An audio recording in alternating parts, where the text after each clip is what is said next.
Bismillahirrahmanirrahim. Assalamualaikum warahmatullahi wabarakatuh.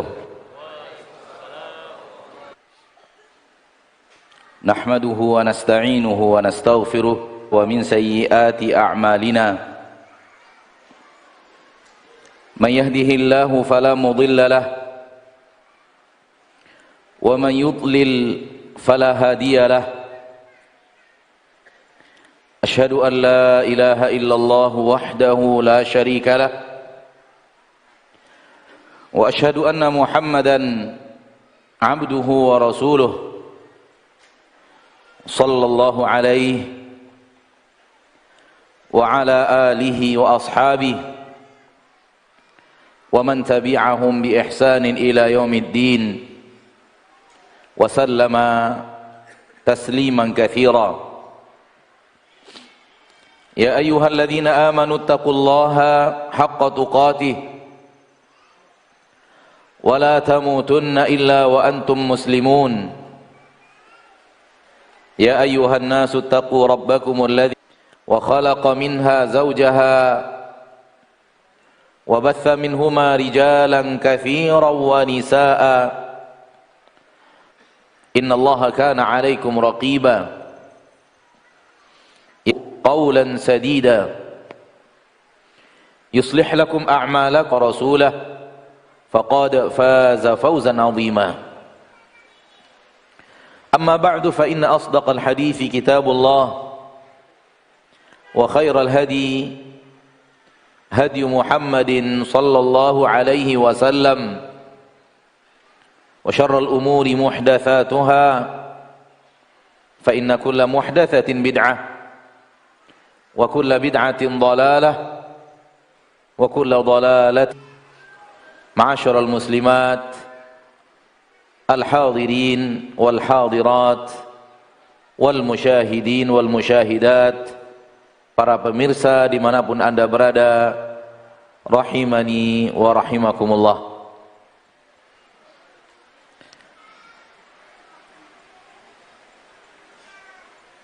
Pencipta kita dan pencipta alam semesta adalah Allah tabaraka wa ta'ala, Rabbul Izzati wal Jalalah, Ahad alladzi lam yalid wa lam yulad wa lam yakul lahu kufuwan ahad.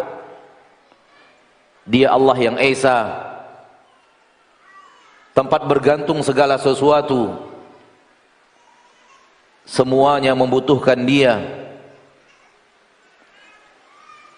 Tidak dilahirkan dan juga tidak memiliki anak dan keturunan setara dengannya subhanahu wa ta'ala. Dialah satu-satunya yang mengatur dan sesuatu selainnya diatur. Dialah satu-satunya yang berkuasa dan segala sesuatu selainnya dikuasai, dan segala sesuatu selainnya tergantung kepadanya 100%. Ialah yang hidup abadi dan memiliki kehidupan yang sebenarnya, dan sesuatu selainnya Ia hidupkan. Dialah Allah tabaraka wa ta'ala yang wajib kita jadikan hidup kita untuknya. Ibadah kita hanya kepadanya. Tujuan hanya mengarah kepada ingin bertemu dengannya di surganya subhanahu wa ta'ala, Rabbul Izzati wal Jalalah. Dan setiap kegiatan, amalan, perbuatan hendaknya bertujuan untuk menggapai ridhonya dan untuk mendekatkan diri kita kepadanya. Ketika berbicara hendaklah untuk meraih ridho Allah, dan ketika diam pun hendaklah untuk meraih ridho Allah tabaraka wa ta'ala. Ma'asyiral muslimin, Kita adalah makhluk, kita diciptakan, kita di bawah aturan, kita di bawah keputusan. Bukan kita penguasa, bukan kita yang atur, bukan kita yang memiliki. Hal ini sangat teramat penting, harus ada di dalam hati setiap muslim dan muslimah. Kalau dia ingin menjadi seorang hamba yang bersabar, sebagaimana yang dimintakan kepada kita pada malam berbahagia ini untuk membicarakannya, yaitu sabar, maka poin yang tadi kita sebutkan di awal, di muqaddimah, itu adalah poin yang sangat teramat penting untuk kita hadirkan di dalam hati kita. Kalau memang serius ingin menjadi orang yang bersabar. Soal ayat-ayat sabar, ana rasa antum sudah sangat sering mendengarkannya. Soal keutamaan sabar pun demikian. Karena ketika kita berbicara sabar, pada dasarnya kita hanya mengulang dan mengulang sesuatu yang telah disampaikan oleh ustadz-ustadz kita, senior-senior kita, guru-guru kita, hafizahumullahu lil islami wal muslimin. Akan tetapi fadzakir fa inna dzikra tanfa'ul mu'minin. Berikan peringatan, sesungguhnya peringatan itu bermanfaat untuk orang-orang yang di dalam hatinya ada iman. Berikan nasihat, karena hidup beragama adalah untuk saling nasihat menasihati. Berikan motivasi untuk meraih ridho Allah. Mudah-mudahan dalam motivasi tersebut tergerak hati-hati yang selama ini diam, dan berikan kabar petakut dan peringatan agar tergerak hati yang selama ini sombong untuk takut kepada Allah tabaraka wa ta'ala Rabbul Izzati wal Jalalah. Ikhwani wa akhwati fid din, al-hadirin wal hadirat, wal musyahidin wal musyahidat dimanapun anda berada, rahimani wa rahimakumullah. Sadari terus setiap hari bahwa kita di bawah aturan. Yang mengatur hidup kita bukanlah kita. Allah berfirman, wa ma tadri nafsun madza taksibu ghada. Setiap jiwa, setiap manusia yang bernyawa tidak akan pernah tahu besok dia akan mengerjakan apa. Sementara Allah tabaraka wa ta'ala maha tahu segala-galanya, dan Allah telah tuliskan semua yang akan kita kerjakan. Bahkan Allah juga telah menuliskan hasil daripada pekerjaan tersebut. Semoga hasil yang Allah berikan kepada kita tertulis sebagai su'ada, orang yang berbahagia dan bergembira dengan mendapatkan ridho Allah dan surganya. Amin ya rabbal alamin. Jadi kalau ingin menjadi hamba yang bersabar dan sukses untuk menjadi hamba yang bersabar, poin tadi di atas sangat teramat penting untuk senantiasa kita hiasi hati kita dengannya. Berkata Imam As-Sa'di rahimahullah wa rahimah jami'a ulama'il ummah, ketika beliau berbicara tentang hadis Nabi sallallahu alaihi wasallam yang berkata dan memberikan nasihat kepada seorang sahabat yang mengatakan, ausini, berikan saya nasihat wasiat ya Rasulullah. Qala la taghdab. Kata beliau, jangan marah. Faraddada miraran. Sahabat itu mengulang berkali-kali. Kata Nabi sallallahu alaihi wasallam, la taghdab, jangan marah.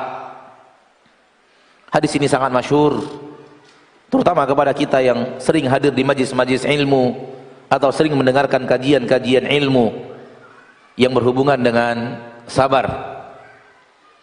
Beliau Syekh Abdurrahman Sa'di dalam syarah beliau terhadap hadis ini, beliau mengatakan bahwa menyiapkan sabar itu lebih penting daripada sabar.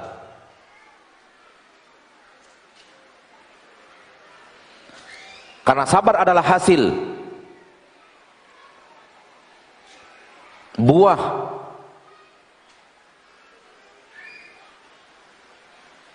sementara persiapan untuk sabar adalah usaha. Maka bersiap, berikhtiar menyiapkan sabar, kata beliau, lebih penting daripada sabar itu sendiri. Dan ini salah satu perkataan hakim dari seorang alim rabbani semisal Syekh Abdurrahman As-Sa'di, nahsibuhu kadzalika wallahu hasibuh. Ma'asyiral muslimin, orang yang bersiap untuk sabar, insya Allah berhasil di saat dia harus bersabar. Karena dia sudah bersiap untuk sabar. Dia sudah persiapkan sabar di hatinya sebelum sesuatu yang akan datang kepadanya tersebut membutuhkan sabar.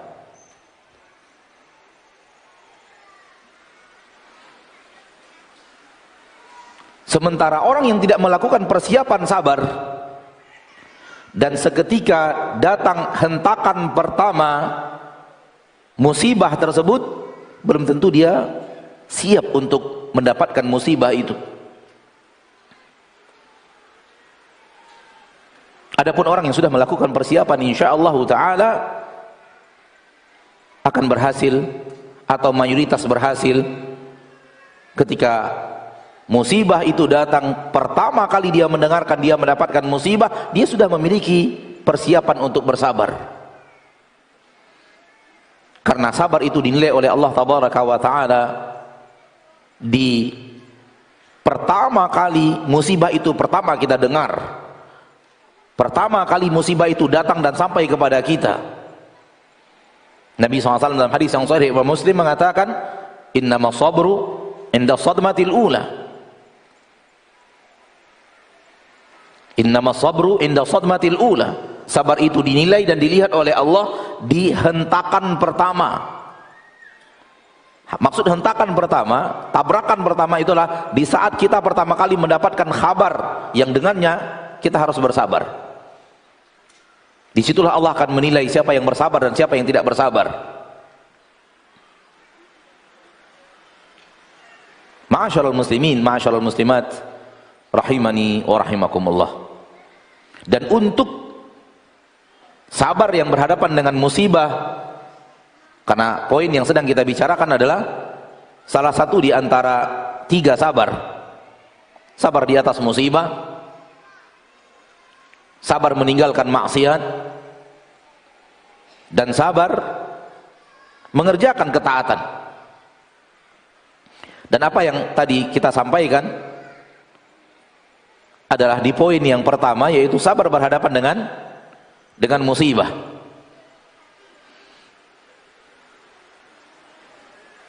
Karena hadis innama sabru inda sadmatil ula itu di saat seorang wanita yang ditimpa kematian anak bayinya, diberikan oleh Allah tabaraka wa taala musibah, kehilangan jiwa, kehilangan orang yang ia cintai dan sangat ia harapkan kehidupannya. Sebagaimana yang Allah katakan di dalam Al-Quran, di antara musibah ujian yang Allah berikan kepada kita, wa naqsim minal amwali wal anfusi wath thamarat. Kekurangan harta dikurangkan oleh Allah, diambil sebagian oleh Allah tabaraka wa taala, wal anfus, dan kekurangan jiwa. Dan maksud kekurangan jiwa adalah meninggalnya orang-orang yang kita sangat ingin mereka hidup bersama kita. Kembali kepada poin yang tadi, ma'asyiral muslimin, ma'asyiral muslimat, saudara-saudariku rahimani wa rahimakumullah, hadirkan selalu bahwa kita ini makhluk. Kita ini hamba. Kita ini diciptakan oleh Allah. Kita ini diatur oleh Allah Subhanahu wa taala, Rabbul Izzati wal Jalalah. Bukan kita yang mengatur hidup kita, namun Allah yang mengatur hidup kita. Dan biarkan Allah berbuat apa yang Dia mau. Dan jangan paksa Allah untuk melakukan apa yang kita mau.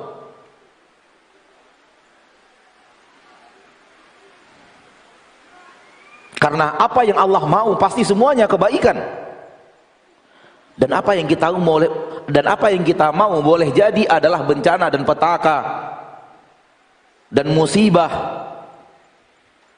Karena Allah ya'lamu wa antum la ta'lamun. Allah itu tahu, berilmu, sementara kalian adalah makhluk yang tidak tahu dan tidak berilmu. Allah itu alim, Allah itu hakim. Allah itu sangat mencintai kita, lebih daripada cinta ayah dan ibu kita kepada kita. Maka biarkan Allah yang mengatur hidup kita. Lalu tugas kita apa? Tugas kita adalah menyiapkan sifat yang Allah Tabaraka wa Ta'ala inginkan untuk kita miliki di saat Allah ingin memberikan sesuatu kepada kita.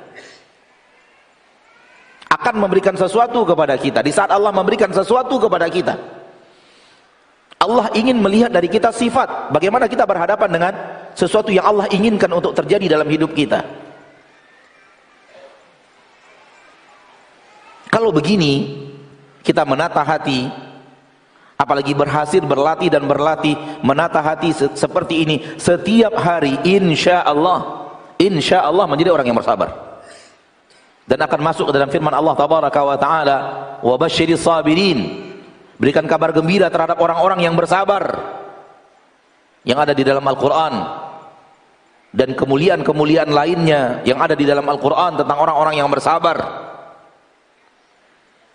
Akhi fiddin, ukhti fiddin, rahimani wa rahimakumullah. Dan ini hal yang sangat pas, hal yang sangat benar, hal yang sangat sesuai dengan kondisi dan situasi, hal yang sangat ideal. Kita di bawah aturan, Allah yang ngatur. Maka yang harus kita siapkan adalah bagaimana sikap kita ketika peraturan Allah itu datang, ketika keputusan Allah itu tiba. Allah maunya kita gimana, Allah sukanya kita bagaimana? Faham insyaallah? Terkadang kita menginginkan suatu keinginan, ingin hati, tapi yang kita inginkan Allah tidak takdirkan, Allah tidak berikan kepada kita. Justru yang Allah berikan kepada kita sebaliknya. Dan manusia di zaman sekarang terlalu banyak mengira bahwa ini tanda Allah tidak sayang kepadanya. Yalah min jahalah, alangkah bodohnya engkau wahai muslim, ketika Allah memberikan kepadamu sesuatu yang engkau tidak sukai, lalu anda berkata bahwa anda mengira bahwa Allah tidak sayang kepadamu. Kita disayangi oleh Allah setiap saat, setiap detik dari hidup kita. Kasih sayang Allah mengalir kepada kita. Bagaimana mungkin hanya karena semua keinginan yang anda inginkan tidak Allah berikan apa yang anda inginkan itu, anda mengira bahwa Allah tidak sayang kepadamu?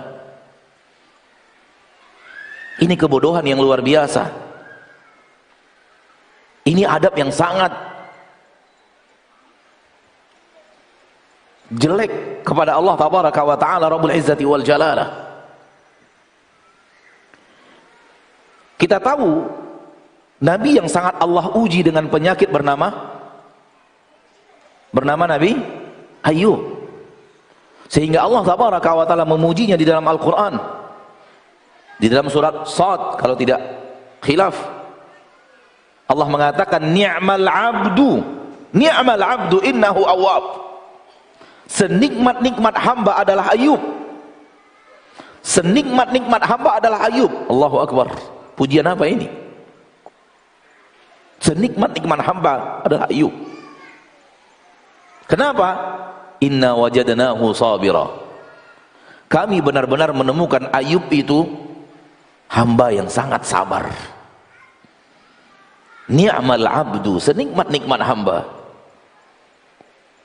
Nabi Ayub alaihi salam tidak pernah mengeluh kepada Allah atas penderitaan penyakit yang Allah takdirkan untuknya selama 18 tahun. Tak pernah mengeluh kepada Allah. Dan selalu lisannya bersyukur kepada Allah tabaraka wa ta'ala dan memuja dan memuji Allah. Dan di masa yang sudah mencapai waktu 18 tahun diuji oleh Allah dengan penyakit tersebut, baru dia ucapkan, Rabbi inni massaniyad dur wa anta arhamur rahimin. Wahai Rabbku, derita menimpaku dan Engkau adalah Rabb yang maha pengasih lagi maha penyayang. Kemudian ia katakan, anni masaniya syaitan binusbi wa adab. Syaitan telah memberikan kepada aku hal yang sulit, hal yang berat dan bencana. Ia tidak nisbatkan bencana itu kepada Allah. Ni'mal abdu, senikmat-nikmat hamba Ayub.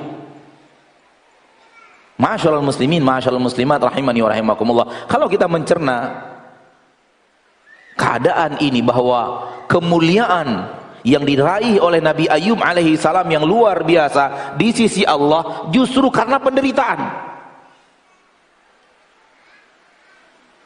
Justru karena menderita bertahun-tahun, kemuliaan Nabi Ayub di sisi Allah tinggi luar biasa, derajatnya di sisi Allah sangat dekat luar biasa karena penderitaan itu. Toh pada akhirnya keinginan kita adalah untuk dekat kepada Allah.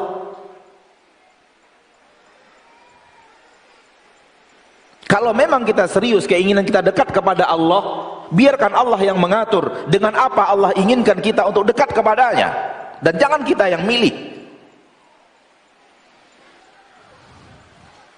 Jangan kita yang milih. Biarkan Allah yang mengatur. Biarkan Dia yang Rabbul Alamin, yang kita ulang-ulang setiap hari. Alhamdulillahi Rabb Al-Alamin. Allah yang mengatur seluruh alam. Alam manusia Allah yang atur. Alam tanaman Allah yang atur. Alam malaikat Allah yang mengatur. Alam ikan di laut Allah yang atur. Allah alam binatang beraneka ragam jenisnya, alamnya harimau, alamnya singa, alamnya semut, alamnya alam jin Allah yang ngatur. Itu dia alam. Sebuah kalimat yang kalau digabungkan dengan sebuah kata, maka dia akan mencakup seluruh unsur yang ada dalam kata itu tanpa ada satupun yang keluar dari kalimat tersebut manakala digandeng dengan kalimat alam. Alam manusia berarti mencakup seluruh manusia dari awal sampai akhir dan tidak ada yang tersisa. Alam malaikat berarti mencakup seluruh malaikat dari awal sampai akhir dan tidak ada seorang malaikat pun yang keluar dari kalimat alamul malaikah, alam malaikat. Dan di langit dan di bumi sekarang ini terlalu banyak alam, dan manusia tidak tahu kecuali hanya segelintir kecil alam itu. Dan seluruh alam ini dari awal sampai akhir Allah Rabbnya. Allah yang mengatur semuanya. Alam dedaunan, tanaman, alam air, semuanya Allah yang atur. Dan itu yang kita ucapkan setiap hari, alhamdulillahi Rabbil Alamin. Maka hadirkan selalu bahwa Allah lah yang mengatur. Allah lah Rabb semesta alam. Allah Rabb kita, Rabbnya malaikat, Rabbnya seluruh kondisi dan situasi yang Allah tabaraka wa ta'ala akan inginkan terwujud dan terjadi di permukaan bumi. Dan kita adalah hamba yang akan menjalani apa yang diinginkan oleh Rabb tersebut. Dan Rabb itu maha berilmu, maha bijaksana, maha pengasih dan maha penyayang dan maha adil, dan akan memperlakukan segala sesuatunya dengan ilmu dan hikmah dan keadilan tersebut. Kita dengarkan seruan adzan dan kita menjawabnya insyaallah.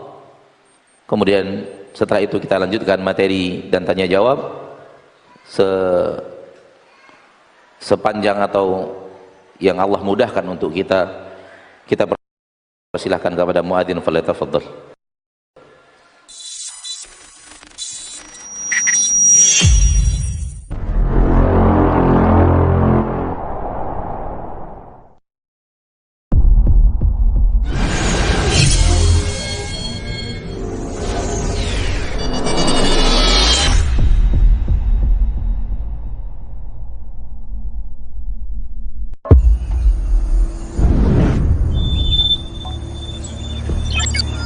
Alhamdulillahirabbil alamin, wassalatu wassalamu ala asyrafil anbiya'il mursalin wa ala alihi wa sahbihi ajmain.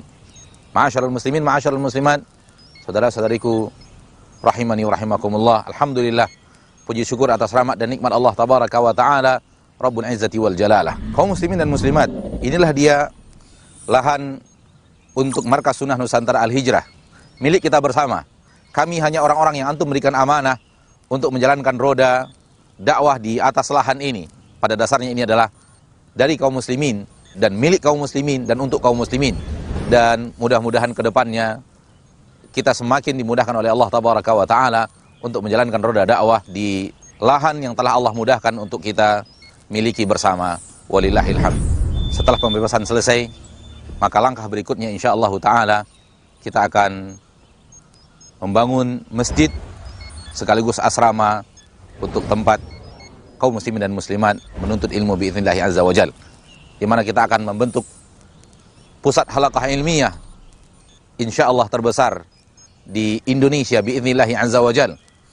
Dan mari bersama-sama kita bahu-membahu untuk pembangunan masjid dan asrama di Markas Sunnah Nusantara Al-Hijrah ini. Kami menghimbau saudaraku-saudariku kaum muslimin wal muslimat rahimani wa rahimakumullah untuk kemudian bersama-sama kita bahu-membahu membangun di lahan ini sebuah masjid dan asrama yang mampu untuk menampung saudara-saudari kita yang akan menimba ilmu agama di Markas Sunnah Nusantara Al-Hijrah ini. Mari donasikan sebahagian daripada harta yang Allah berikan kepada kita untuk kelangsungan dakwah sunnah di bumi Nusantara yang kita cintai ini. Inilah lahan di mana tempat kita akan membangun masjid dan akan membangun asrama insyaallah taala. Semoga sunnah semakin jaya di Nusantara yang kita cintai ini.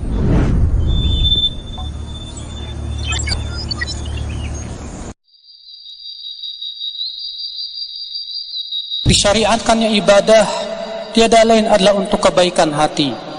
Ketika ibadah tidak mempengaruhi hati, ibadah itu sama sekali tidak bernilai di mata Allah atau berkurang pahalanya di sisi Allah Subhanahu wa taala. Ketika seseorang membaca Al-Quran dan hatinya tidak khusyuk, maka Al-Quran itu tidak berpengaruh ke hatinya. Ketika seseorang sholat dan hatinya tidak khusyuk, sholat pun tidak berpengaruh kepada hatinya. Sementara Imam Ahmad pernah ditanya, apa amal yang paling utama di sisi Allah? Maka Imam Ahmad berkata, lihatlah ibadah yang paling merubah hatimu, yang paling benar-benar terasa di hatimu, maka itulah yang paling utama.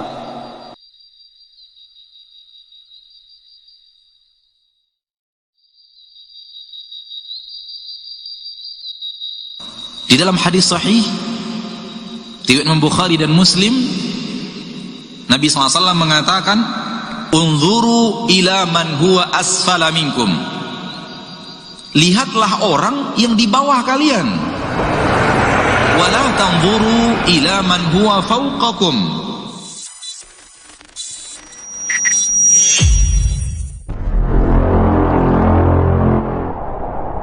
Wal muslimat, saudara-saudariku rahimani wa rahimakumullah. Apabila kita membaca ayat-ayat Allah dan membaca hadis-hadis Rasulullah sallallahu alaihi wasallam, kita akan menemukan di dalam beberapa ayat dan menemukan di dalam hadis-hadis Nabi kita tercinta Muhammad sallallahu alaihi wasallam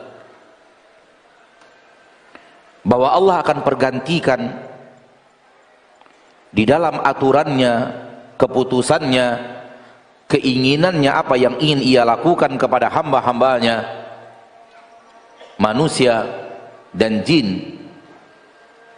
Allah akan pergantikan antara kemudahan dan kesulitan. Allah akan pergantikan antara nikmat dan bencana. Allah akan silih bergantikan kebahagiaan, kegembiraan, dan kesedihan. Allah akan pergantikan antara tawa dan air mata. Dan situlah letak keadilan Allah. Ketika semua kita hambanya diperlakukan sama oleh Allah.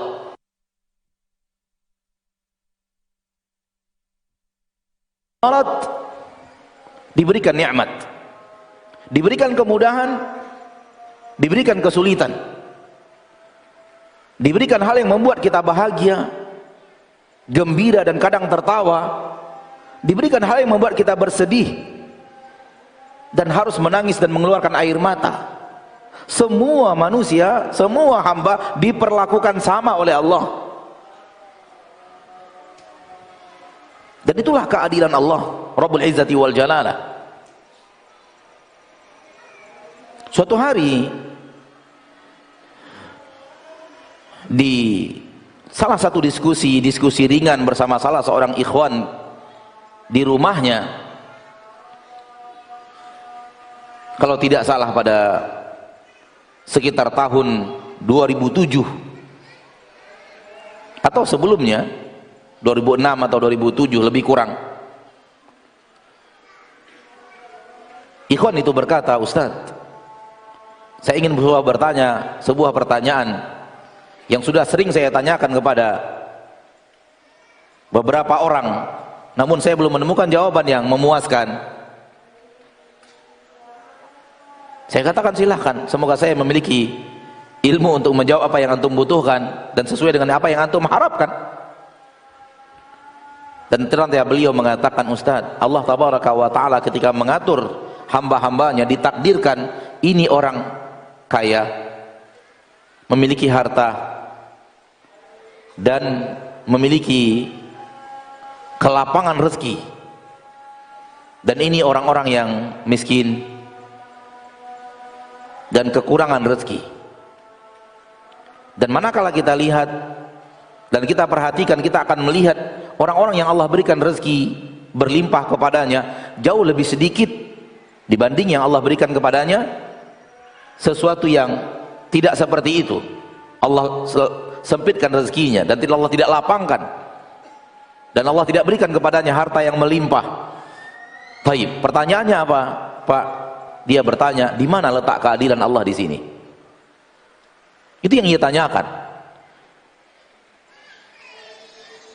Dan saya menjawab sesuai yang tadi kita sampaikan di awal ba'da kita mendengar seruan adzan ini. Keadilan Allah letaknya di mana? Di yang tadi, bahwa semua orang tanpa terkecuali Allah perlakukan sama. Yang kaya dan yang miskin Allah perlakukan sama. Bahwa dia pasti ada sesuatu yang membuat dia sedih dan mengeluarkan air mata, dan ada sesuatu yang membuat dia bahagia dan gembira. Ada sesuatu yang kesulitan yang harus dia lalui dalam hidupnya, sebagaimana ada kelapangan yang akan dia rasakan dalam hidupnya. Imam Syafi'i berkata, "La husnun 'alaika yadumu wala surur, wala usrun 'alaika wala raha." Tidak akan selamanya kesedihan menimpamu, dan juga tidak akan selamanya kegembiraan datang selalu. Tidak selamanya kesulitan menimpamu, dan tidak akan selamanya kemudahan datang kepadamu. Allah silih pergantikan. Dan itulah dia keadilan Allah tabaraka wa ta'ala. Si kaya tertawa, si miskin juga tertawa. Penguasa dapat cobaan yang membuat dia harus menangis, rakyat juga demikian. Orang kota, orang desa, laki-laki, wanita sama.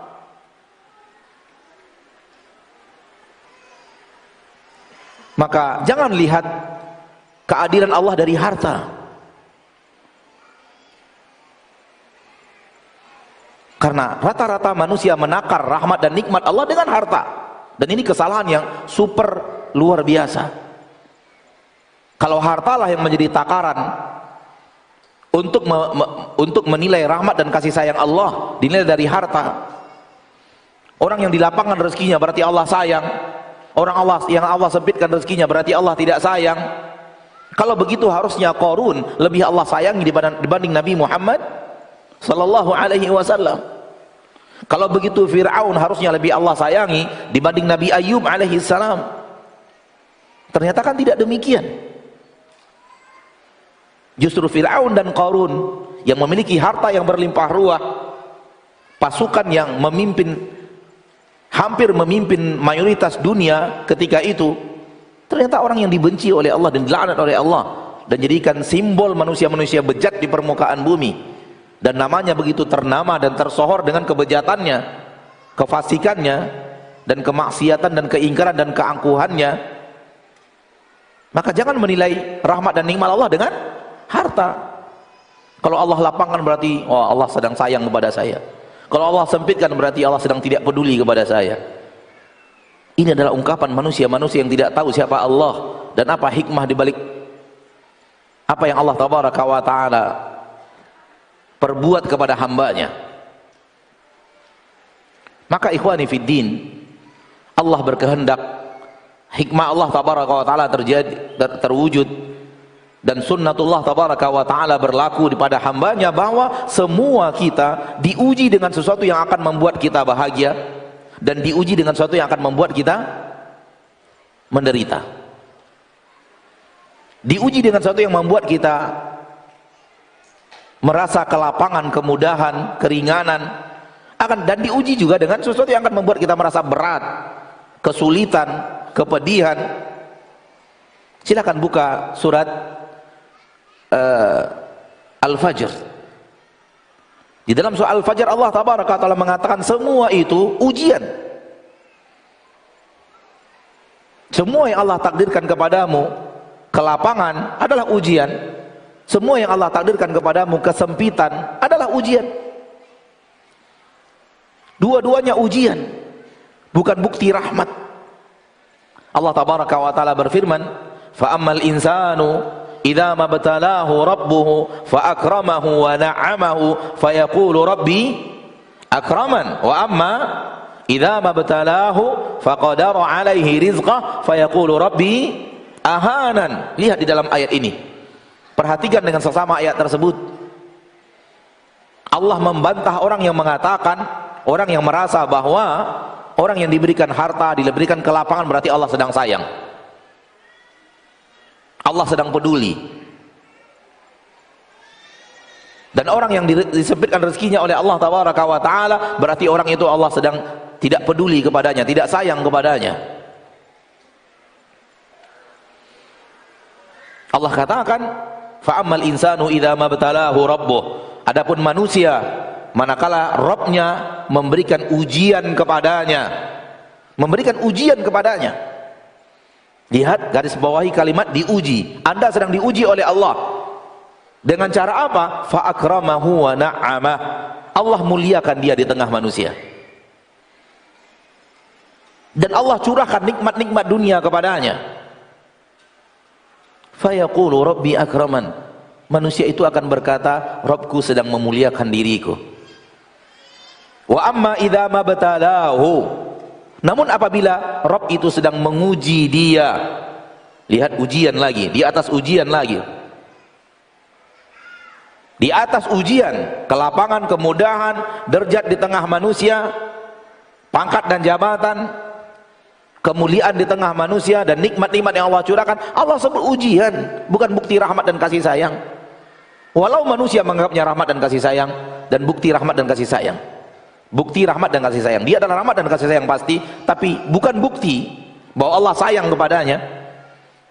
Lihat ayat yang berikutnya, wa amma idza mabtalahu. Namun ketika Allah mengujinya, Rabb mengujinya, faqadara alaihi rizqahu, Allah sempitkan rezekinya. Yang di atas Allah beri nikmat, ujian. Yang di bawah Allah sempitkan rezeki, Allah katakan itu ujian. Fayaqulu rabbi ahanan. Manusia akan berkata, Rabbku menghinakan diriku. Allah tidak sayang kepadaku, Allah tidak peduli kepadaku, dan kalimat-kalimat sejenisnya. Allah bantah dengan mengatakan kalla. Ayat setelahnya, semua itu tidak benar. Pernyataan kalian, prasangka kalian seperti itu tidak benar sama sekali. Namun yang benar dua-duanya adalah ujian yang diberikan oleh Allah kepadanya. Nikmat-nikmat harta Allah berikan kepadanya, kemuliaan di tengah manusia, Allah sedang uji dia dengan itu. Apakah dia akan berhasil lulus memiliki sifat yang Allah inginkan ketika diuji dengan cara yang seperti itu? Adapun kelompok yang kedua yang Allah sempitkan rezekinya, Allah juga sedang uji dia. Apakah dia lulus dalam ujian itu? Apakah dia punya sifat yang Allah inginkan dan menunjukkan sifat yang Allah inginkan untuk dia harus tampilkan dan dia perlihatkan kepada Allah ketika Allah mengujinya dengan kesempitan rezeki itu? Dan siapa yang berhasil? Yang berhasil adalah yang lulus ujian, bukan yang diberikan nikmat harta, bukan yang diberikan nikmat kedudukan. Bukan itu orang yang berhasil. Orang yang berhasil adalah orang yang lulus ujian. Ketika diuji dengan kenikmatan, lulus ujian. Ketika diuji dengan kesempitan harta, lulus ujian. Ketika diberikan kelapangan, lulus ujian. Dan ketika diberikan kesempitan, lulus ujian. Ketika diberikan sesuatu yang membuat dia bahagia, lulus ujian. Ketika diberikan sesuatu yang membuat dia menderita, lulus ujian. Dan semua kita mendapatkan hal itu. Semua kita tanpa terkecuali. Wa nabluukum bisyarri wal khairi. Kami akan uji kalian dengan kebaikan dan keburukan. Kebaikan apa maksudnya? Keburukan apa maksudnya? Kebaikan adalah sesuatu yang kita sukai datang. Keburukan apa maksudnya? Sesuatu yang tidak kita sukai datang.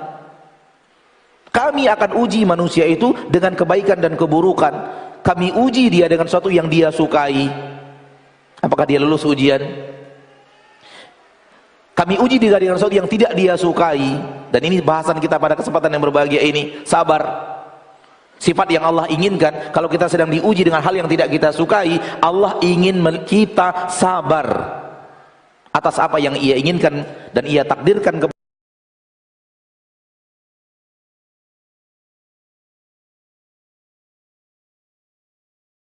kita.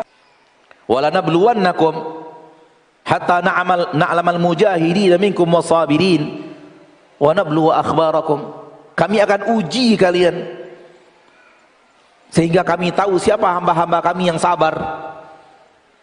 Tahu maksudnya, Allah melihat kesabaran itu. Itu maksud tahu dalam ayat ini. Melihat langsung bahwa si hamba itu sabar. Soal tahu, Allah sudah tahu sebelum hamba itu sabar atau tidak sabar.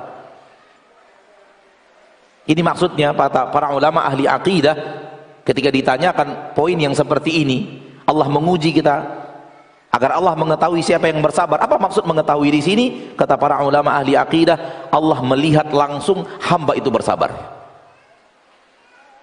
Kalau soal hanya tahu, Allah sudah tahu segala-galanya. Tak ada sesuatu pun yang tidak diketahui oleh Allah subhanahu wa ta'ala. Sering kita ulang-ulang, ilmu Allah itu tiada batas. Allah tahu seluruh yang telah terjadi. Allah tahu seluruh yang sedang terjadi. Allah tahu semua yang akan terjadi. Allah tahu semua yang tidak akan terjadi. Dan Allah tahu seandainya yang tidak terjadi ini terjadi, lalu bagaimana kejadiannya? Semua itu Allah tahu. Maka bukan berarti kalau hamba itu belum sabar, Allah tidak tahu bahwa dia sabar. Kalau dia bersabar berarti Allah tidak tahu, dia sebelumnya tidak tahu bahwa dia bersabar. Allah tahu. Namun Allah ingin melihat si hamba itu bersabar atas apa yang Allah tabaraka wa ta'ala berikan kepadanya.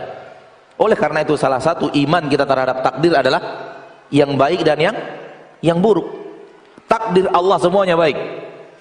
Allah tidak pernah melakukan hal yang buruk. Rasulullah SAW bersabda, wa syarru laisa ilaik. Keburukan tidak dinisbatkan kepada engkau. Tak ada keburukan yang dinisbatkan kepada Allah di dalam Al-Quran dan dalam hadis, nggak ada. Lihat keburukan Allah nisbatkan kepada makhluk. Qul a'udzu birabbil falaq min syarri ma khalaq. Keburukan makhluk yang Allah ciptakan, bukan Allah. Lihat juga di dalam surah Al-Jin, asyarrun urida biman fil ardi am arada bihim rabbuhum rasyada. Apakah keburukan yang sedang diinginkan terjadi di permukaan bumi, atau Rabb mereka sedang menginginkan untuk mereka sebuah jalan kebenaran, sebuah petunjuk?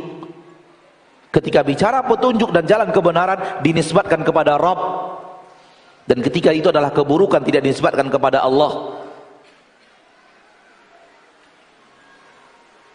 Adapun takdir yang baik dan yang buruk bukan berarti Allah mentakdirkan yang baik.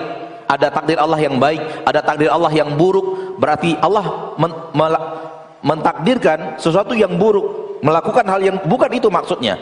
Takdir yang baik dan yang buruk adalah sudut pandang manusia terhadap takdir itu.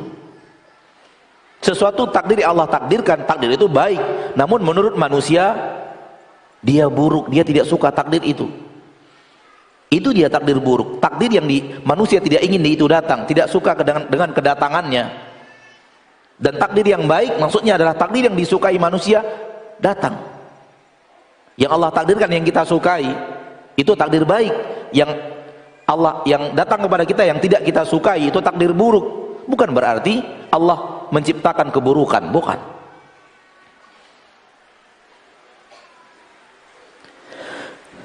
Kunci untuk semua itu adalah firman Allah di awal-awal dakwah Nabi kita tercinta sallallahu alaihi wasallam. Di awal-awal dakwah Nabi sallallahu alaihi wasallam, Allah sudah ajarkan kepada Nabi SAW bersabar, dan kata kunci untuk menjadi orang yang bersabar supaya sukses menjadi orang yang bersabar. Ada yang tahu jawabannya di surat apa? Saya sudah berikan apa tadi namanya? Guru-guru apa namanya? Kisi-kisi. Terbukti sudah lama tidak jadi guru kan? Kisi-kisinya sudah ditunjukkan di awal-awal dakwah. Allah perintahkan Nabi untuk bersabar, dan Allah berikan kata kunci untuk bersabar itu bagaimana?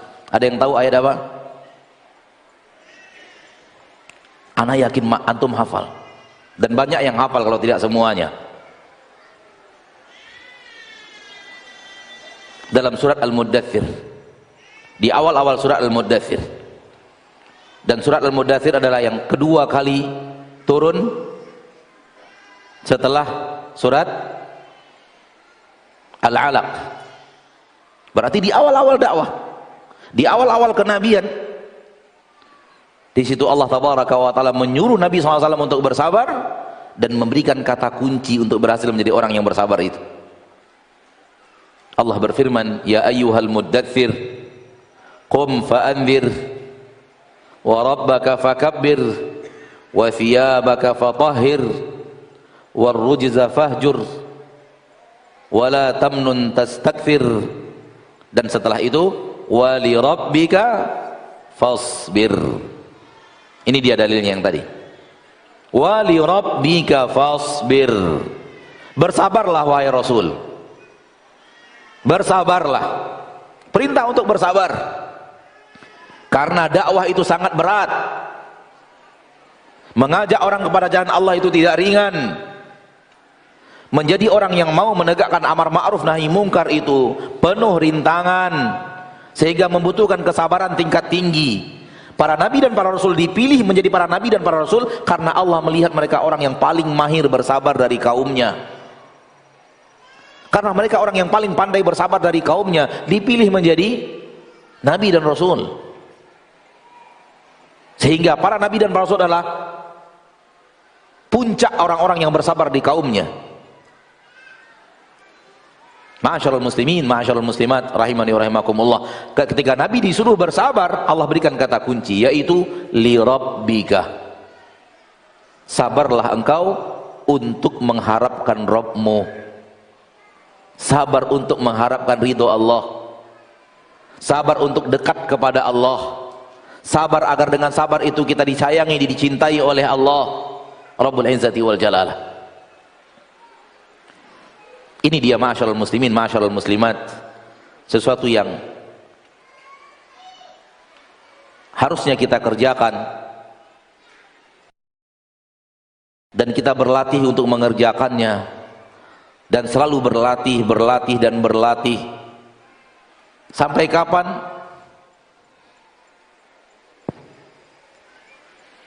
Sampai kapan?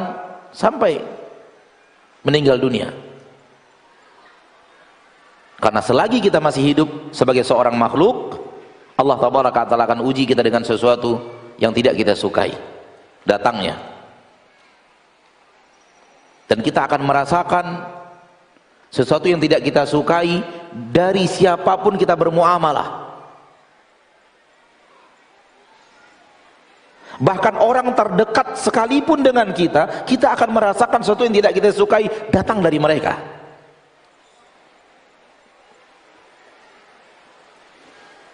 Kalau kita bermuamalah dengan seseorang dan belum pernah merasakan sesuatu yang tidak kita sukai dari orang tersebut, ada dua kemungkinan saja. Kemungkinan pertama, orang tersebut luar biasa hebat dalam bermuamalah, sehingga benar-benar berhasil menahan segala hal yang buruk dari dirinya untuk tidak menyeberang ke orang lain. Semua kita punya sisi baik dan buruk, dan kita diperintahkan untuk sisi buruk itu tahan di dalam diri dan jangan berikan kepada orang lain, baik melalui lisan, mata, tangan. Jangan berikan keburukan kita kepada orang, berikan kebaikan saja kepada orang. Apa yang baik dari diri kita berikan kepada orang, yang buruk tahan. Ada satu kemungkinan pertama, dia orang yang mahir dalam melakukan itu, mahir dalam bermuamalah seperti yang diinginkan oleh Allah tabaraka wa taala, seperti yang dikatakan oleh Nabi sallallahu alaihi wasallam, al-muslimu man salimal muslimuna min lisanihi wa yadihi. Orang muslim yang baik, orang muslim yang sebenar-benar muslim, orang Islam yang sebenar-benar Islam adalah orang yang selamat orang lain dari keburukan lisannya dan keburukan tangannya.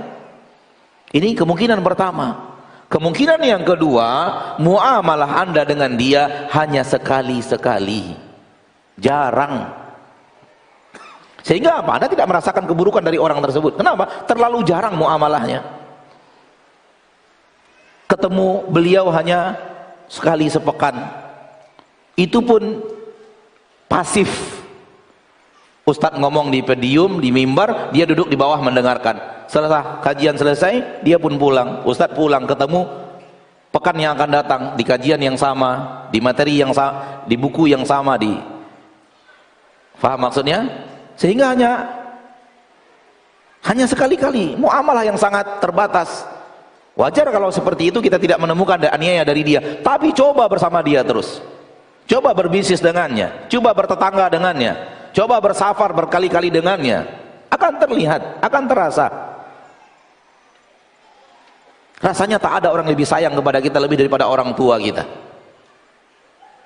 Tidakkah kita merasakan hal yang tidak kita sukai datang dari orang tua kita kepada kita? Apalagi orang lain.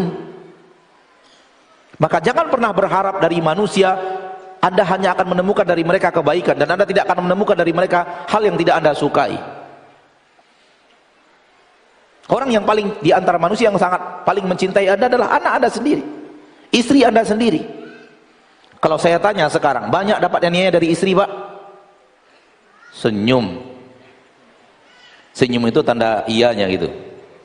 Atau tidak, nggak tahu Ana. Orang yang sangat dekat dengan kita.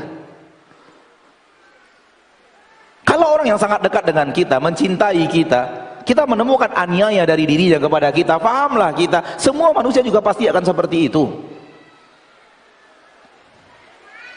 Tinggal bagaimana kita bersiap. Kalau kita punya yang tadi, bahwa kita meyakini, merasakan bahwa Allah selalu akan memberikan aturannya, dan Allah ingin melihat saya bagaimana, maka kita akan bersiap. Ada teman, kita pasti merasa bahwa ini akan ada sesuatu dari teman yang akan membuat saya tidak nyaman.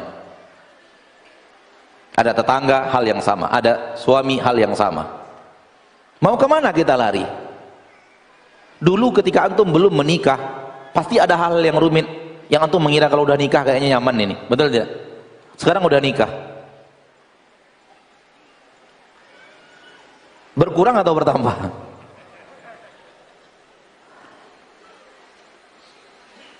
Dan ketika sudah nikah belum punya anak, kayaknya kalau sudah punya anak nyaman. Kemudian udah punya anak, dulu antum sendiri lajang, ada tingkat kesulitan. Sekarang sudah berdua, kesulitannya nambah. Tambah anak, tambah kesulitannya. Apalagi kalau tambah istri. Antum kira tambah enak? Tambah sulit. Sehingga jangan serampangan. Allah Tabaraka wa Ta'ala tidak pernah membuat syariatnya untuk membuat kita berdosa, namun untuk membuat maslahat yang besar. Ma'asyiral muslimin, ma'asyiral muslimin, saya hanya ingin mengatakan bahwa apapun, dimanapun, kapanpun, bersama siapapun. Dan salah satu sabar yang diperintahkan oleh para ulama, yang diingatkan oleh para ulama adalah sabar menimba ilmu. Karena terkadang guru kita bersikap yang tidak baik kepada kita.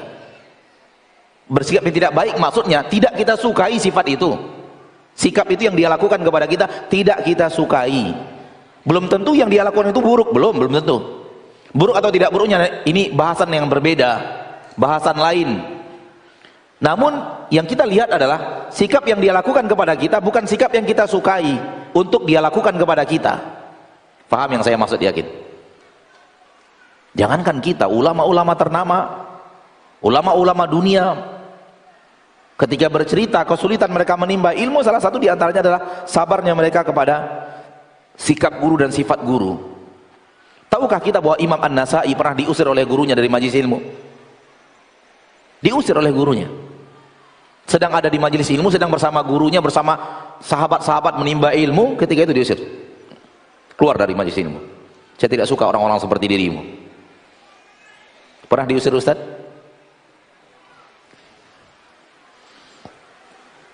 Namun Imam Nasai bersabar. Dan kalau meriwayatkan hadis itu dari gurunya tersebut, beliau mengatakan, saya mendengarkannya dari balik hijab. Karena ketika dia tahu gurunya tidak senang dia di majelis itu, Imam Nasai tetap ingin menimba ilmu dari seorang guru yang ahli hadis tersebut, beliau di balik hijab mendengarkannya. Dan kejujuran beliau dalam riwayat mengatakan, saya mendengarnya di balik hijab. Kalau antum buka Sunan An-Nasai dan antum melihat hadis riwayat-riwayat Imam Nasai dan kemudian antum temukan saya mendengarnya di balik hijab, itu karena Imam Nasai diusir oleh guru tersebut. Tetap hadir, Pak. Antum kalau diusir seumur-umur nggak datang ke masjid mungkin. Seperti itu. Kenapa? Guru juga manusia. Dulu juga orang yang akan bermuamalah dengan kita, dan orang itu ada sisi baik, sisi buruk yang kita Allah takdirkan datang kepada kita dari orang tersebut. Maka kalau kita sadar akan poin ini dan selalu menghadirkan ini dalam hati kita, bahwa Allah lah yang mengatur segala-galanya, dan Allah yang maha tahu tentang apa yang ia atur, dan Allah yang maha ingin melihat dari kita sesuatu yang ia suka, dan ia ingin melihat kita bersyukur kalau kita diberikan nikmat, dan bersabar kalau kita diberikan hal yang tidak kita sukai datangnya. Dan justru terkadang Allah berikan kepada kita petaka-petaka besar, ujian-ujian besar, karena Allah ingin kita lebih hebat di sisinya, lebih dekat dengannya, lebih mulia di sisinya. Bukankah itu kebaikan yang luar biasa? Lebih dekat dengan Allah, lebih mulia di sisi Allah. Dan untuk menjadi orang tersebut harus diuji. Semakin Allah sayang kepada seorang, semakin Allah berikan ujian besar kepadanya. Tidakkah kita tahu bagaimana Allah memberikan Nabi ujian kepada Nabi Ibrahim alaihissalam, yang kalau kepada kita diujikan, saya yakin kita tidak berhasil. Ujian-ujian besar. Dan itu justru semakin membuat Nabi Ibrahim mulia di sisi Allah Rabbul Izzati wal Jalal. Hal yang sama kepada Nabi Muhammad SAW. Dan itu lebih besar yang Allah berikan kepada Nabi kita tercinta Muhammad SAW. Sehingga menjadikan Nabi Muhammad lebih mulia di hadapan Allah, di sisi Allah Rabbul Izzati wal Jalal. Kalau tujuan kita benar-benar taqarrub, mendekatkan diri sebagai seorang hamba kepada Rabbnya, siapkan sifat yang Allah inginkan dari kita ketika Allah mentakdirkan sesuatu dalam hidup kita. Siapkan itu. Dan salah satu diantaranya adalah bersabarlah. Ya mau gimana lagi, bukan saya yang ngatur, yang ngatur Allah. Udah, urusan selesai. Sehingga hati kita benar-benar siap untuk diuji dengan hal yang bersifat sesuatu yang tidak kita sukai. Kita maunya begini, ternyata kejadiannya tidak seperti itu.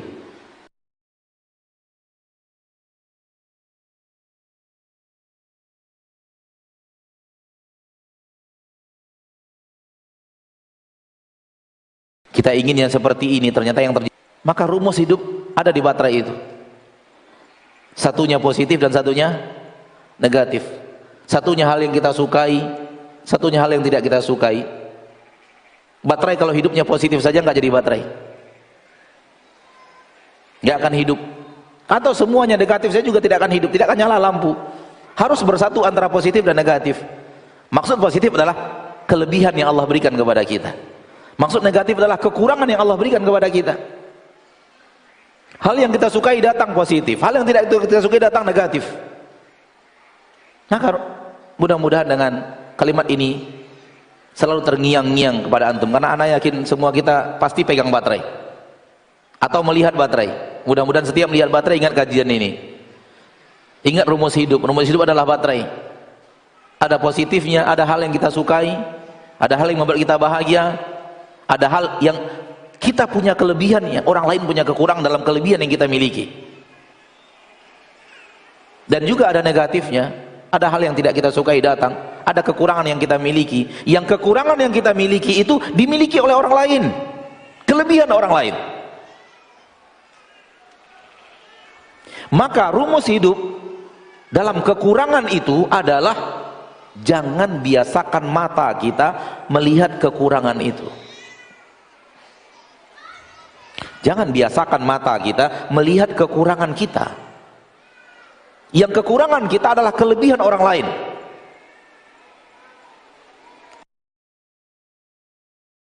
Paham? Sering sekali kita menemukan pertanyaan-pertanyaan dari kaum muslimin dan muslimat soal musibah dan petaka menimpanya atau sesuatu yang terjadi dalam hidupnya. Yang dia keluhkan adalah kekurangan yang dia miliki, yang itu kelebihan pada orang lain. Tidak salah bertanya, malah bagus untuk mencari dari seorang guru, seorang ustadz, bagaimana memiliki sikap yang Allah cintai dan Allah sukai dari seorang hamba. Namun yang salah adalah kalau kita membiasakan mata kita selalu melirik kekurangan kita secara duniawi, ya, secara takdir duniawi yang Allah berikan kepada kita, bukan secara agama. Justru kalau agama malah bagus, kita bicara duniawi. Hal yang Allah takdirkan di dunia ini terhadap diri kita, pasti ada kekurangan kita dan kelebihan kita. Jangan biasakan melihat kekurangan kita, biasakan melihat kelebihan kita. Biasakan melihat plusnya kita apa ini. Jangan biasakan melihat minusnya kita apa. Dan ketahuilah mayoritas manusia sekarang selalu melihat kekurangan dirinya, kelebihan orang lain. Dan ia buta melihat kelebihan dirinya, kekurangan pada orang lain. Sehingga terlalu banyak di zaman kita sekarang manusia mengeluh. Kenapa? Karena itu tadi, matanya terdidik, terbiasa, terlatih untuk melihat kekurangan pada dirinya. Sekiranya dia berlatih untuk tidak melihat kekurangannya dan selalu berusaha melihat kelebihannya, maka perlahan tapi pasti keluhan dari dalam hidupnya akan berkurang. Kalau dia maksimal akan menghilang. Alangkah nikmatnya hidup tanpa mengeluh. Dan itu sifat yang paling Allah sukai. Di antara sifat yang paling Allah sukai dari hamba, dia tidak pernah mengeluh kepada Allah. Karena dia tahu Allah itu Maha Pengasih dan Penyayang. Allah penuh hikmah yang luar biasa di balik apa yang Ia inginkan, yang Ia takdirkan. Allah tabaraka wa taala pasti berlaku adil kepadanya. Allah pasti memperlakukan diri dengan penuh kasih sayang, penuh hikmah, penuh ilmu. Sehingga Allah tahu dia tidak tahu. Dia bersabar untuk kemudian nanti melihat apa hikmah di balik semua ujian tersebut. Dan kalau kita saksikan hidup kita, sering kita akhirnya menemukan hikmah, sehingga di hari ini kita merasa ngeluh-ngeluh, padahal di akhirnya kita mengatakan syukur saya dapat itu, kan gitu. Maka hilangkan keluh supaya yang ada malah syukurnya di hadapan di kemudian hari. Ya. Maka mulai detik ini berlatihlah untuk itu. Berlatihlah. Kalau seandainya pulang bertemu sesuatu yang tidak kita sukai, ini sesuatu yang Allah inginkan, Allah ingin melihat saya sabar atau tidak. Atau Allah berikan sesuatu yang kita sukai, Allah ingin melihat saya pandai bersyukur atau tidak. Begitu terus, pandai bersabar atau tidak, pandai bersyukur atau tidak, pandai bersabar atau Allah ingin melihat dari saya, Allah ingin saya begini, Allah ingin saya begini. Kalau kita melatih diri kita seperti ini, insya Allah seperti yang tadi saya katakan, kita akan berhasil menjadi hamba yang bersabar. Allah tabaraka wa ta'ala berfirman di dalam Al-Quran, walladzina sabaru ibtigha'a rabbihim, dan orang-orang yang bersabar untuk mengharapkan wajah Rabb mereka. Di dalam Al-Quran surah Ar-Ra'd ayat yang ke-22, walladzina sabaru ibtigha'a wajhi rabbihim, orang-orang yang bersabar, yang dia berharap dengan sabarnya itu dia bisa melihat wajah Rabb mereka. Mereka berharap bisa melihat wajah Rabb mereka.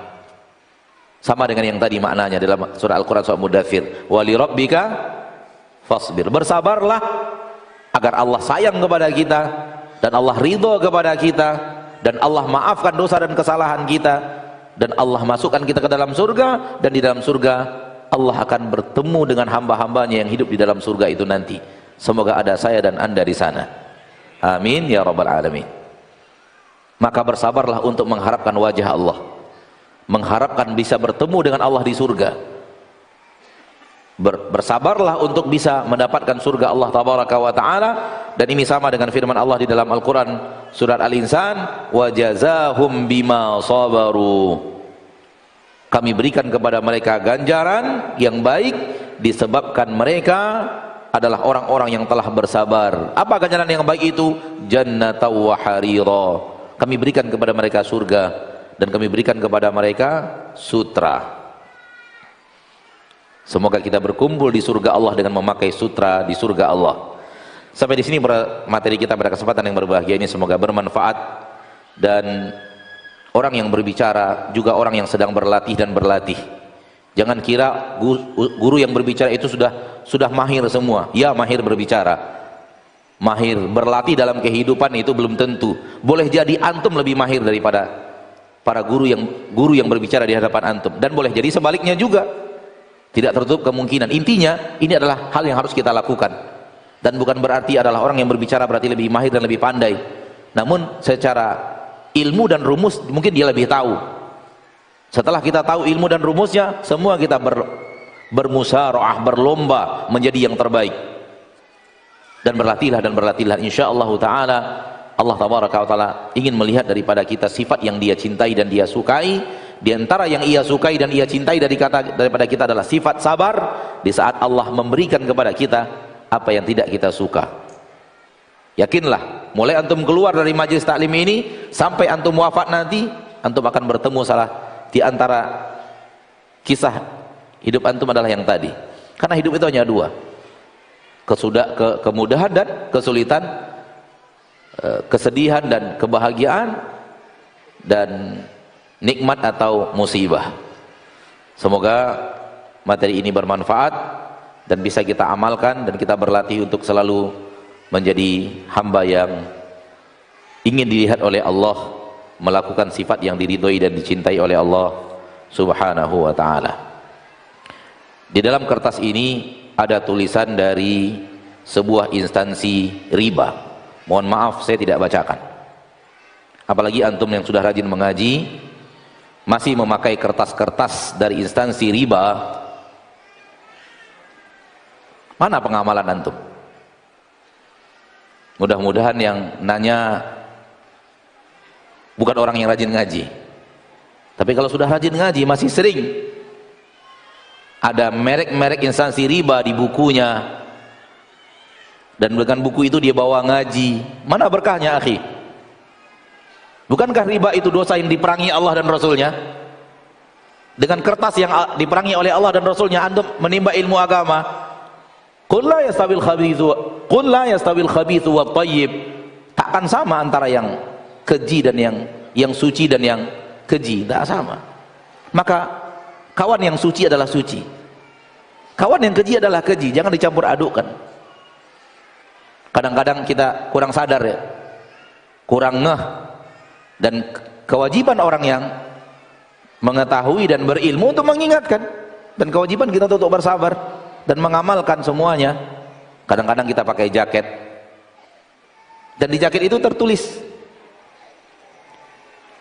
Kadang-kadang kita pakai payung, dan di payung itu tertulis. Kadang-kadang di rumah kita,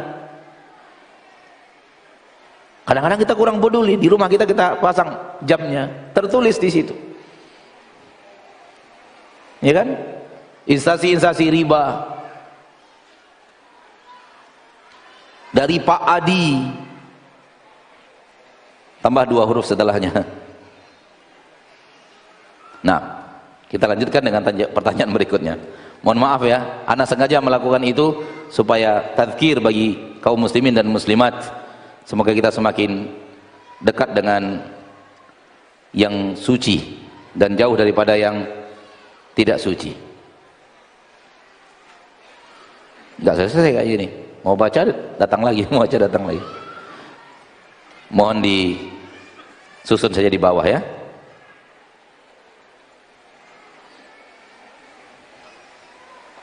Bagaimana cara bersabar terhadap keluarga yang belum mengenal sunnah, bahkan menuduh dakwah dengan tuduhan yang tidak baik?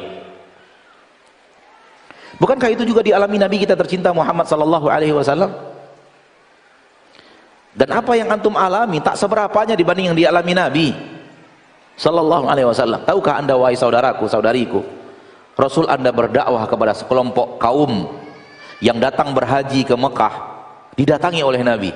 Biasanya orang berhaji ke Mekah dari zaman dahulu kala ya, itu satu kabilah, ini kabilah ini datang, kabilah ini datang, dan mereka ketika bermukim bertenda itu berkelompok per kabilah mereka. Bani ini, bani ini, bani ini yang datang dari selain kota Mekah. Nah, Nabi datang ke perkumpulan mereka itu, ke tenda-tenda mereka itu, dan mendakwahkan Islam, mengajak mereka untuk beriman kepada Allah, beriman kepada wahyu yang diturunkan kepada Nabi SAW. Di belakang Nabi, pamannya Abu Lahab mengatakan, jangan dengar, ini orang gila, ini keponakanku, ini pendusta, jangan dengarkan kata-katanya. Nabi menyampaikan, di belakangnya pamannya Abu Lahab. Sebesar itukah keluarga anda? Insya Allah tidaklah. Maka sabarlah, sabar. Bukankah keluarga anda adalah orang-orang yang sangat anda cintai? Kalau memang keluarga anda adalah orang yang sangat anda cintai, berarti anda sangat ingin memberikan kebaikan anda kepada mereka. Kalau memang kita cinta kepada orang tersebut, pasti kita ingin memberikan kebaikan kita kepadanya. Hati-hati, terkadang kita marah, emosi. Padahal marah dan emosi kita memberikan keburukan kita kepada keluarga yang kita cintai. Namun kita sedang ditipu oleh iblis dan bala tentaranya. Kita merasa dan menganggap marah mendakwahi keluarga itu bahagian daripada jihad, bahagian daripada membela agama Allah, bahagian daripada perjuangan. Salah. Marah-marah sambil berdakwah bahagian daripada tipu daya iblis. Rasul Anda berdakwah pakai marah atau pakai sabar? Pakai marah-marah atau pakai lemah lembut? Lalu kalau Anda berdakwah pakai marah, pakai naik pitam, pakai emosi, Anda sedang dijebak iblis.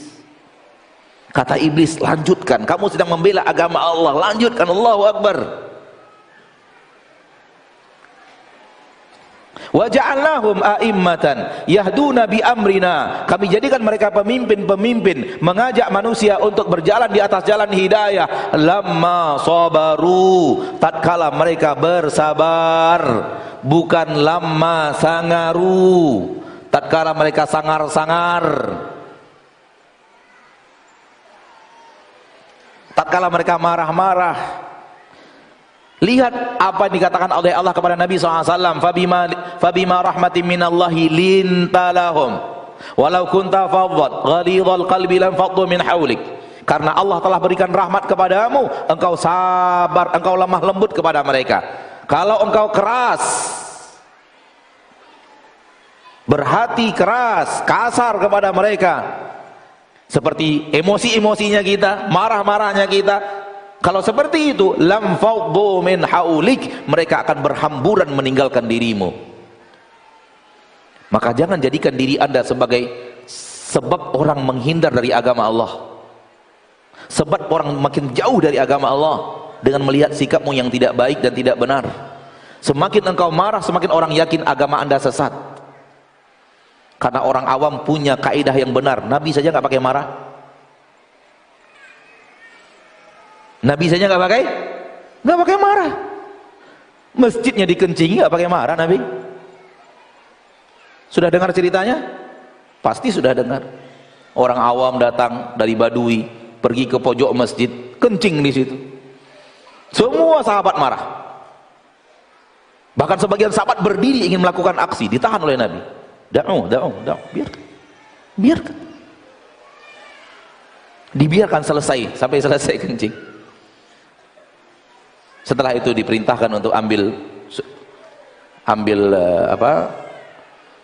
dhanub.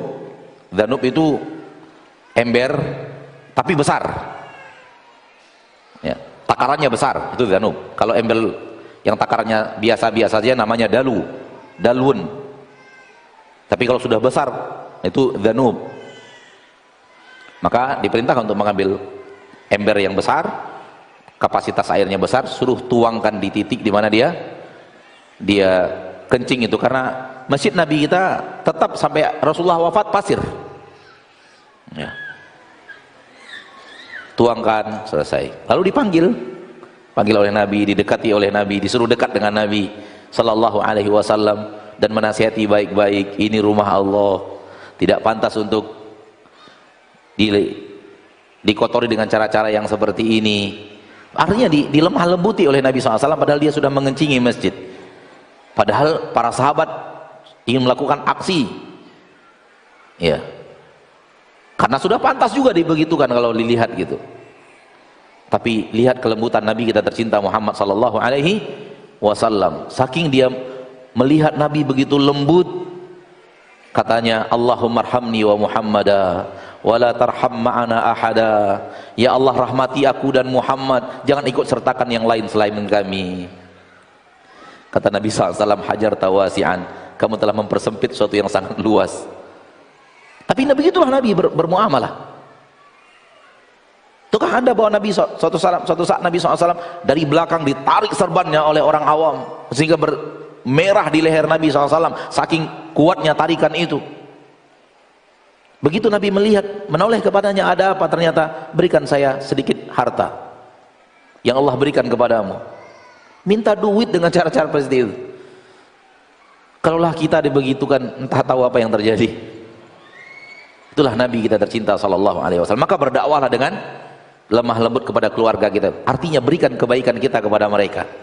Antum kalau berdakwah dengan yang baik-baik kepada keluarga antum, insyaallah ta'ala minimal mereka akan berhenti dari mengatakan antum orang sesat. Itu minimal itu. Perlahan tapi pasti insyaallah akan terlihat mereka mulai suka, mulai mau mendengar, mulai mau bertanya. Tunjukkan akhlak itu. Dulu sebelum mengaji bakhil, sekarang sudah rajin memberi. Dulu ketika sebelum mengaji, keluarga kita melihat kita orangnya mulutnya kasar. Semenjak mengaji, mulutnya terjaga, tak lagi mengucapkan kata-kata kasar, sangar itu. Seperti itu, tunjukkan. Dan itu yang benar. Dakwah bil hal kepada keluarga kita.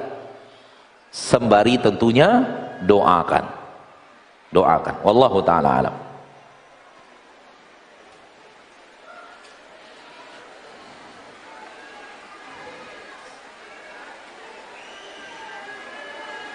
Bagaimana cara bersabar dalam menghadapi anak-anak yang mulai tumbuh dewasa?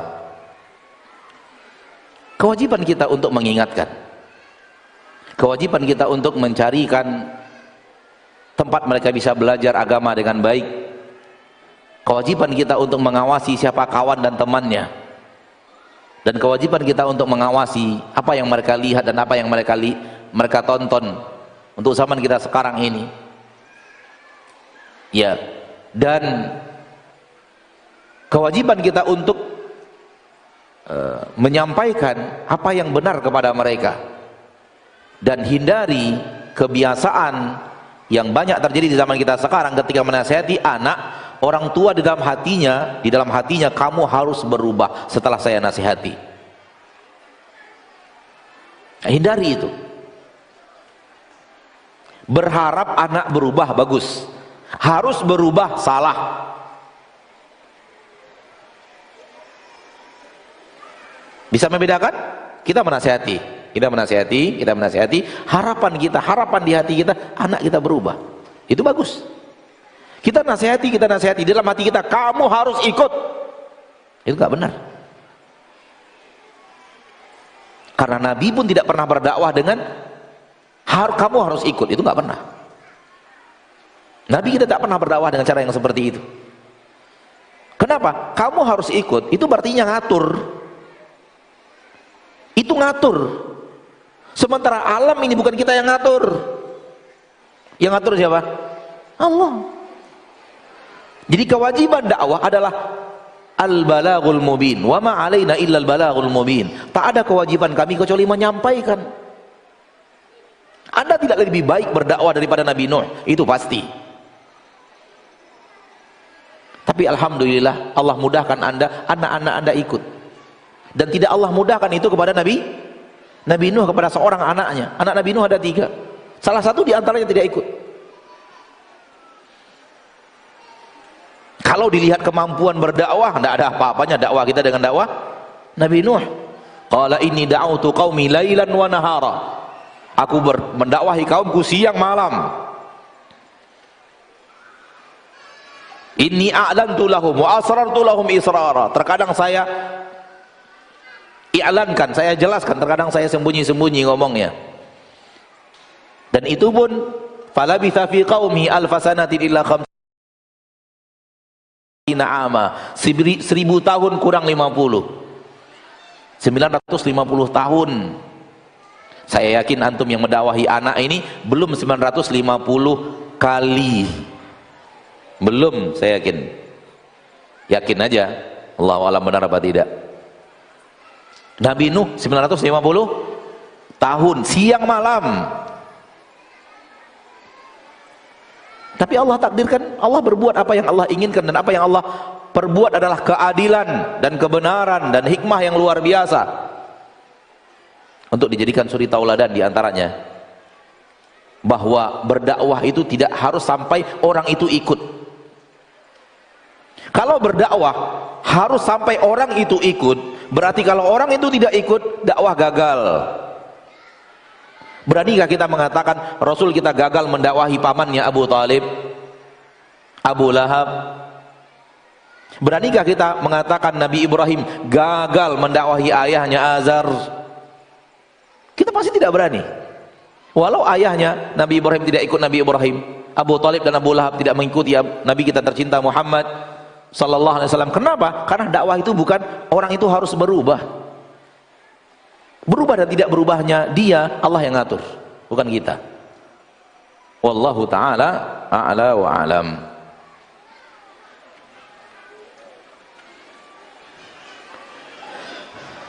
Bagaimana sikap cara untuk sabar di tengah fitnah-fitnah terhadap dakwah yang bagaimana cara sabar di tengah fitnah-fitnah terhadap dakwah yang banyak sekali tuduhan-tuduhan yang keji? Senyum aja udah. Senyum aja. Apalagi sudah. Tudingan-tudingan keji ditudingkan, senyum saja. Semakin antum marah, semakin setan senang. Senang setan. Karena manusia kalau sudah marah, dia masuk kepada posisi dirinya yang labil. Ketika dia sedang tidak marah, dia sedang stabil. Kalau dia sudah marah, stabil itu hilang dan berubah menjadi labil. Dan manusia dalam keadaan labil sangat mudah digoda oleh iblis untuk masuk ke dalam jalur iblis.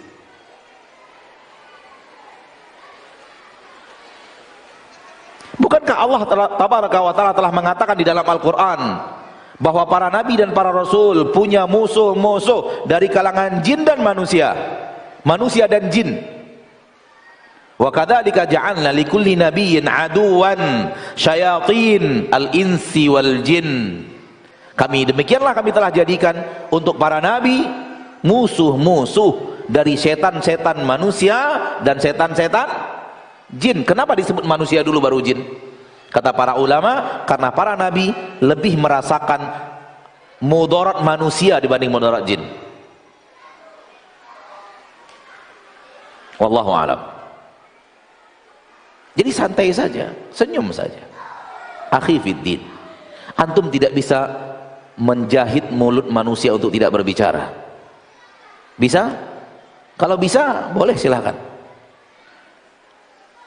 Oleh karena itu, manusia berbicara sesuka hatinya, sesuai dengan apa yang dia mau. Dan tidak semua manusia yang berbicara bertakwa kepada Allah Tabaraka wa Ta'ala Rabbul Izzati wal Jalalah. Maka senyum saja, tidak perlu harus marah-marah. Dan ini pendapat saya ya, semoga pendapat saya ini benar. Namun sampai saat ini yang saya pandang benar. Tidak perlu harus ngajak-ngajak debat. Itu maksud antum kan? Caya aja lah. Perlu harus debat-debat. Ngapain debat-debat? Sejarah para ulama ahlu sunnah dari dulu sampai sekarang, mereka yang diajak debat, bukan mengajak debat. Maka saya nasihati saudara saya yang ngajak debat siapapun dia, jangan ngajak-ngajak debat. Agama ini bukan untuk diperdebat-debatkan. Agama ini untuk difahami, diketahui, difahami dan diamalkan. Jangan sibuk dengan yang buruk dan yang salah. Sibukkan diri dengan yang benar dan yang baik. Dan ini salah satu fitnah akhir zaman, di mana dimudahkan sampai kepada kita berita, sehingga akhirnya apa? Kita sibuk berita saja. Dengar nasihat saya, semoga bermanfaat. Sibukkan diri dengan berita dari Allah, bukan berita dari manusia. Sibukkan diri dengan kabar akhirat, bukan kabar dunia. Semoga bermanfaat. Bagaimana cara sabar dalam menunggu jodoh, Ustadz? Alhamdulillah. Antum tahu tadi ana bicara apa? Bicara orang melihat kekurangan dirinya, kelebihan pada orang lain. Mungkin salah satunya ini, kok saya belum dapat jodoh juga ya, belum dapat jodoh juga ya, gitu. Mungkin, saya hanya mengatakan mungkin. Kalau iya, antum selalu melihat kenapa saya lambat kali jodohnya, selalu jodoh, itu selalu yang antum lihat. Mahir melihat kekurangan diri, itu yang saya maksud. Maka anda berada pada posisi yang sangat salah. Karena anda harus mahir melihat kelebihan anda apa. Bukankah anda punya mata, orang lain nggak punya? Anda punya lisan sehat, orang lain nggak punya. Anda punya jantung yang sehat, orang lain nggak punya. Anda punya kaki, orang lain nggak punya. Anda punya tangan, orang lain nggak punya. Anda Allah berikan kemudahan harta, sementara orang lain, coba lihat betapa sulitnya mereka mencari nafkah di perapatan jalan, di tempat-tempat manusia membuang sampah mereka penuh dengan kuman, aroma yang tidak sedap. Antum lewat di sana teraniaya, sementara mereka di sana mengais rezeki. Kenapa tidak selalu melihat itu ya akhi? Kenapa tidak selalu melatih diri untuk selalu melihat kelebihan-kelebihan itu yang kekurangan pada orang lain?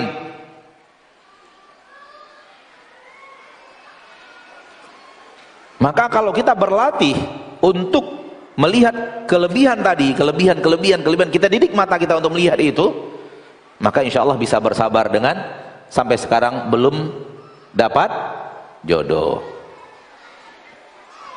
Walaupun demikian, saya tetap doakan Anda semoga segera dapat jodoh yang diridhoi Allah, dicintai Allah, dan insya Allah setelah dapat jodoh nanti kasih tahu saya, tambah susah sabarnya apa tambah gampang sabarnya. Semoga antum bisa WA ana, Ustadz sudah dapat jodoh, alhamdulillah Ustadz. Nah, tapi senangnya cuma 2 bulan 3 bulan. Benar kata Ustadz misalnya, semoga begitu. Maaf, bukan semoga begitu, mungkin begitu. Astagfirullahaladzim, salah ngomong, sabkul lisan. Atau boleh jadi semoga Masya Allah Ustadz, doa antum dapat jodoh yang salihah, benar-benar salihah Ustadz ya, mudah-mudahan. Tapi setelah 6 bulan pernikahan, jangan di awal-awal ya. Jangan biasakan melihat kekurangan diri. Anda punya kelebihan yang banyak, lebih daripada sekedar tidak dapat jodoh tadi. Kalau seandainya Allah suruh Anda pilih, Anda saya berikan jodoh namun Anda saya butakan, pilih mana? Pilih tidak dapat jodoh punya mata, atau Allah cabut mata Allah kasih jodoh? Ayo pilih.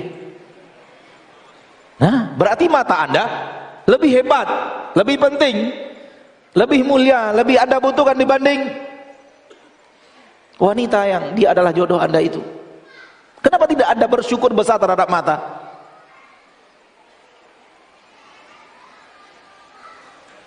Begitu cara berlatih. Salah satu cara berlatih seperti itu. Lihat kelebihan yang Allah berikan kepada kita, lalu bagaimana kalau keinginan kita Allah beri, Allah cabut kelebihan tadi? Mau gak kita? Boleh dapat jodoh, namun kakimu dua-duanya dibuat buntung. Masih mau? Anda pasti akan berkata, biarlah Anda dapat jodoh. Saya hanya ingin mengingatkan, nikmat kaki itu kapan disyukuri? Kalau kita pandai mensyukuri nikmat kaki, nikmat tangan, nikmat mata, nikmat pendengaran, nikmat lisan, nikmat air, nikmat oksigen, nikmat jantung, nikmat terlalu banyak nikmat, enggak, antum tidak akan menanyakan ini kepada saya. Hilang keluhan itu. Namun saya nasihati Anda yang sekarang ini susah dapat jodoh, saya nasihati Anda, jangan terlalu tinggi targetnya.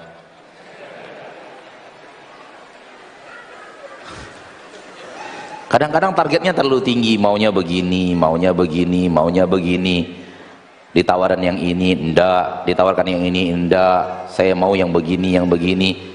Sehingga Anda sendiri yang menjadi salah satu penyebab datang jodoh itu lambat gitu. Udahlah, turunkan levelnya. Saya punya sebuah kata yang antum mungkin geli mendengarnya, tapi itu selalu saya ucapkan, asal ndak muntah lihat dia udah cukup lah, terimalah itu. Tapi kalau sudah muntah pula lihat dia, bolehlah tolak. Yang penting akhlaknya,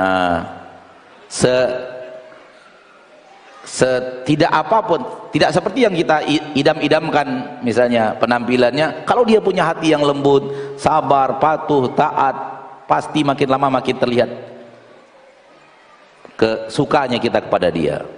Dan secantik apapun, kalau dia punya akhlak yang tidak baik, makin lama makin jelek. Insya Allah Ta'ala akan seperti itu ya. Suatu hari saya dengan seorang sahabat pulang dari umroh. Begitu pulang dari umroh dari Jakarta ke Pekanbaru, naik pesawat Garuda, dan Allah takdirkan pula yang cantik-cantik pula pelayannya waktu itu. Kata kawan ini, Ustaz, kalau kayak gini istri kita, Masya Allah ya Ustaz. Jawaban saya ke dia, sampai dia mengatakan paloapaang.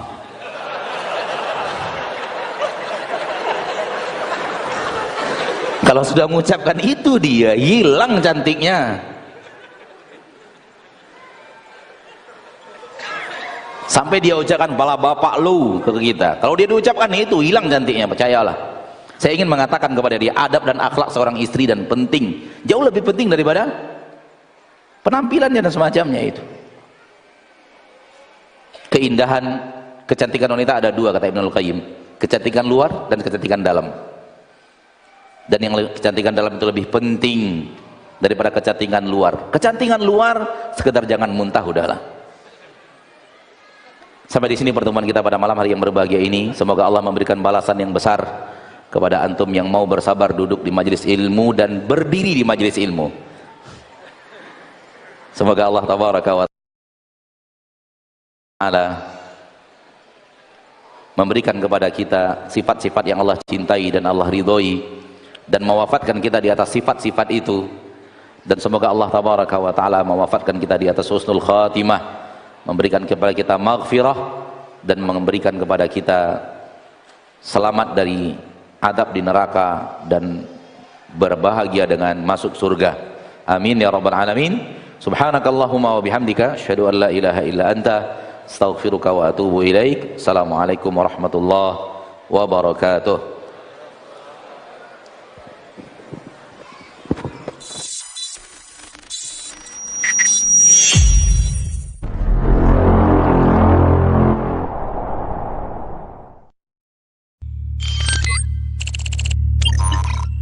You